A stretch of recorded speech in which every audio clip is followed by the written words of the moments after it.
We feel very vindicated.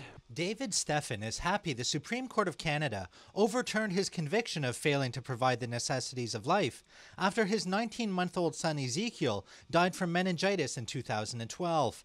Instead of taking their son to a doctor, Stephan and his wife treated their son with homemade remedies prepared with garlic, onions, and horseradish.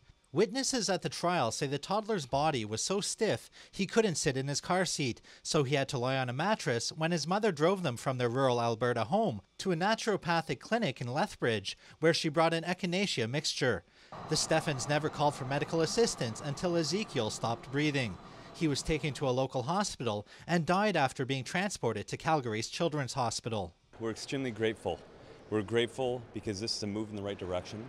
In 2016, David Stephan and his wife Colette were convicted of failing to provide the necessities of life. He was sentenced to 4 months in prison and Colette 3 months of house arrest. The Alberta Court of Appeal upheld the conviction, but because it wasn't a unanimous decision, the couple were able to take their case straight to the Supreme Court.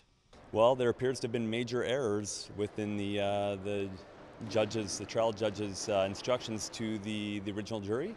And they had no choice but to find us guilty based on those errors in law. Stephan's lawyer argued the jury was overwhelmed with medical evidence and distracted the jurors from whether Stephan and his wife acted as other parents would. They also argued the testimony from a nurse who saw Ezekiel the day before he died was mishandled. We now have the opportunity to bring the whole truth forward, and we're just so excited to have the ability to do that and to be able to uphold parental rights here in Canada. Last week, Stephan wrote on social media that he believes this case is being used to deprive parents of their rights in Canada. It's not clear yet when a new trial will begin. In Ottawa, Nigel Newlove, City News.